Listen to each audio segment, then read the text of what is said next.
Good morning, everyone. So today I will be discussing with you China's response to coronavirus allegations and why they responded the way that they did.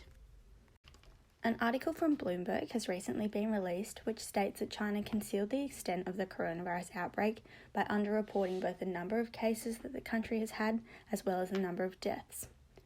This information comes from a classified report which was handed to the White House a week and a half ago.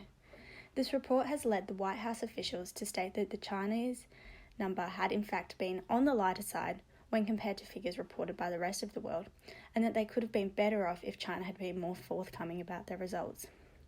Since this report, China has now backfired at the United States over the allegations made in this report and stated that these figures are in fact true and that the US is looking to shift the blame as the coronavirus cases throughout the states are now out of control. So what we need to look at is why China has responded this way to these allegations.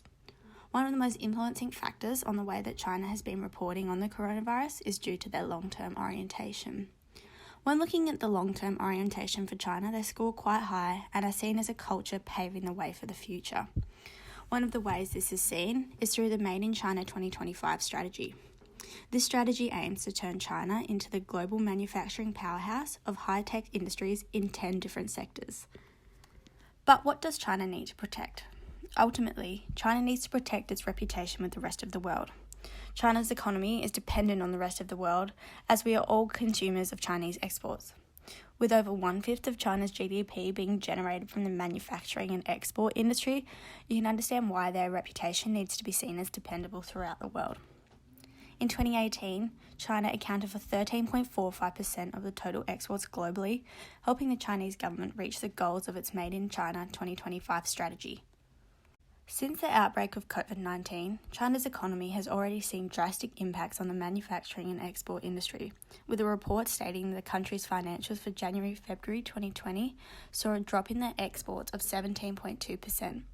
Further to this, they ran at a trade deficit of over $7 billion for the 2-month period in a time that was expected to have a surplus of $24 billion. China is still struggling to recover from the impacts of coronavirus, with the rest of the world now catching up and surpassing the number of cases that China had, grinding all exports to a halt. It may also be a while until China is able to recover, with the rest of the world suddenly realising how dependent they are on the Chinese manufacturing and exports.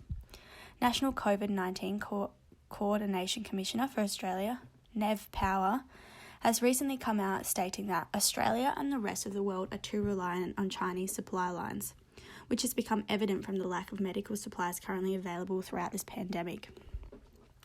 Mr. Powell went on further to explain that Prime Minister Scott Morrison has asked the Commission to use this as an opportunity and to investigate long-term manufacturing competitiveness and how disrupted supply chains could be replaced by Australian manufacturers.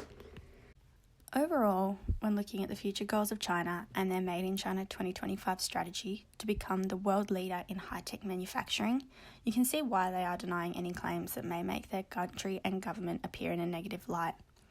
Whilst China is somewhat less reliant on exports as they were 5 years ago, the impacts of the coronavirus have already had a devastating impact on the Chinese economy, and any further allegations could impact their long-term orientation goals.